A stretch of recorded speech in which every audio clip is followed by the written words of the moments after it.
Hi friends, இன்றைக்கி என்ன செய்யலான்னு பார்க்கலாங்களா? நான் வந்துட்டு பாலக்கூரை உள்ளிக்காரம் செய்ய போகிறேன். அதுக்காக வந்துட்டு ஒரு 3 வெங்காயம், பெரிய வெங்காயம் இந்த சைஸ் கட் பண்ணி வச்சுக்கோங்க. இது வந்து மிக்ஸி ஜாரில் சேர்த்துக்குங்க. அது கூட வந்துட்டு தோல் எடுக்காத பூண்டு இவ்வளோ தூரம் போட்டுக்குங்க. உங்களுக்கு இன்னும் கூட வேணுன்னா போட்டுக்கலாம், தோல் எடுத்துகிட்டு வேணாலும் போட்டுக்குங்க. இது கூட நம்ம வந்துட்டு இங்கே பாருங்கள், மிளகாத்தூள், தனி மிளகாத்தூள் தான், உங்கள் காரத்துக்கு ஏற்ற மாதிரி போட்டு இது நைஸாக அரைச்சிட்டு வந்துடலாம். நைஸாக கிடையாது, கொரன்னு அரைச்சிட்டு வந்துடலாம். இந்த அளவுக்கு கொரன்னு அரைச்சிட்டு வந்துடுங்க. பாருங்கள், இந்த அளவுக்கு கொரன்னு அரைச்சிட்டு வந்துடுங்க. ஒரு கடாய் வச்சுக்கோங்க. கடாயில் வந்து ஒரு குழிக்கரண்டி எண்ணெய் விட்டுக்குங்க. இது நல்லா காயட்டும். இங்கே பாருங்கள், இதில் கடுகு, சீரகம், உளுத்தம்பருப்பு, கடலைப்பருப்பு எல்லாமே எடுத்துருக்கேன். இதில் வந்து போட்டுக்குங்க. நல்லா பொரியட்டும்.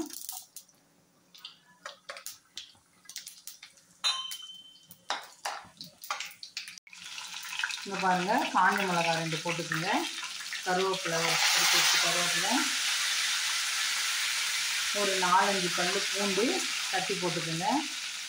இதெல்லாம் நல்லா பொரிஞ்சு வந்ததுக்கப்புறம் இந்த அரைச்சி வச்சுக்கோங்களா, அந்த பேஸ்ட் இதில் விட்டுடுங்க.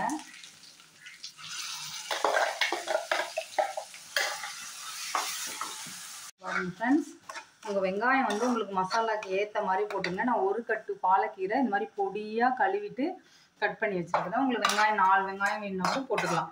இதுதான் நமக்கு மசாலான்றதால நம்ம எத்தனை வெங்காயம் வேணாலும் போட்டுக்கலாம். எனக்கு இத்தனை போதுன்றதுக்காக நான் 3 போட்டுக்கினேன்.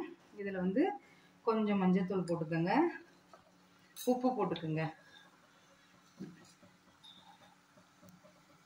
இங்கே பாருங்கள் ஃப்ரெண்ட்ஸ், இது கொஞ்சம் நமக்கு எண்ணெய் பிரிஞ்சு வர அளவுக்கு இது இதாகட்டும். அதை கொஞ்ச நேரம் அப்படியே எடுத்து கிளறி விடுங்க. கொஞ்ச நேரம் நமக்கு இதாகட்டும். இந்த ராஸ்மெல்லாம் போகட்டும், மூடி வச்சு கிளறலாம். பாருங்கள், இந்த அளவுக்கு வதங்கட்டும். நமக்கு இன்னும் வதங்கணும். கொஞ்சம் இந்த எண்ணெய் லைட்டாக ஓரத்தில் பிரிஞ்சு வரணும். அப்போ தான் நமக்கு சூப்பராக இருக்கும்.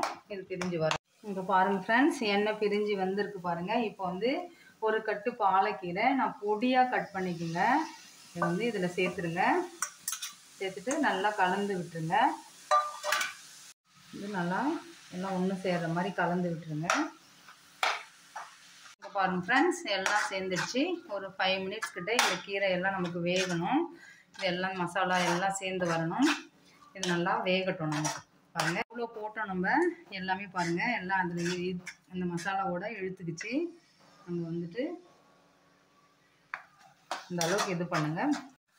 இங்கே பாருங்கள் ஃப்ரெண்ட்ஸ், நல்லா வெந்துடுச்சு. இப்போ வந்து இந்த டைமில் வந்து சீரக பொடி இருந்தால் கொஞ்சம் போட்டுக்குங்க. வறுத்து அரைச்ச சீரக பொடி இல்லை சாதா சீரக பொடி. அதே மாதிரி கொஞ்சோண்டு தனியாத்தூள் இருந்தாலும் போட்டுக்குங்க, சூப்பராக இருக்கும். என்கிட்ட தனியாத்தூள் இல்லை, அதனால் நான் ஸ்கிப் பண்ணிட்டேன். அது இருந்தாலும் போட்டுக்குங்க. அவ்வளோதான். சப்பாத்திக்கு, தோசைக்கு எல்லாத்துக்குமே சூப்பராக இருக்கும். ஆந்திரா பாலக்கூரை உள்ளிக்காரம் அப்படி சொல்லுவாங்க. இது செம்ம டேஸ்ட்டாக இருக்கும். ட்ரை பண்ணி பாருங்கள், கண்டிப்பாக உங்களுக்கு பிடிக்கும். லைக் பண்ணுங்கள், ஷேர் பண்ணுங்கள், சப்ஸ்கிரைப் பண்ணுங்கள். நெக்ஸ்ட் வீடியோவில் பார்க்கலாம். Bye friends.